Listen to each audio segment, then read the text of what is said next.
सुनाना। वो ववेला ये है कि आपने कोई उनको तहरीर कोई लिखी हुई दिखानी थी किसी की, जी जी। तो वो कह रहे थे कि आपने चैलेंज किया 500 यूरो का उनके साथ। नहीं नहीं, मैंने नहीं चैलेंज किया, चैलेंज उन्होंने किया है, मैंने तो किया। पहली बात तो जो तहरीर दिखानी थी, आपने मेरी वीडियो नहीं सुनी? नहीं मैंने नहीं सुनी, तो वो इसलिए तो वीडियो आपसे सुने, सवाल करने आ गया। वो वीडियो सुने, उसमें मैंने बताया हुआ सब कुछ कि वो 500 यूरो उनका कज़न जहाँ रहता है, जहाँ मैं रहता हूँ, जी एक शहर में हम रहते हैं, उनको पैसे दे दें तो मैं वो हवाले उनको दिखा दूंगा। तो वो पैसे जमा ना करवाएं, मैं पागल हूँ? मैं उनको ऐसे ही खेल तमाशा तो नहीं है ये। ठीक है। जी।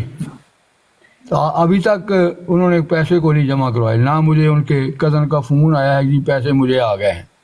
लेकिन वो तो यही कहते हैं कि मेरे कज़न ने मतलब बातचीत मेरी अपने कज़न के साथ हुई तो वो तो कहते हैं कि आमर साहब के पैसे उनकी जेब में हैं। झूठ बोलते हैं। मेरे पास वो उनके तो कज़न मीर का साहब मैसेज जब पड़ा हुआ है। जलसे से आए थे उसी बात वक्त सुने, मीर साहब ने कहा था। बात सुने, मेरे पास कज़न का मैसेज पड़ा हुआ है। वो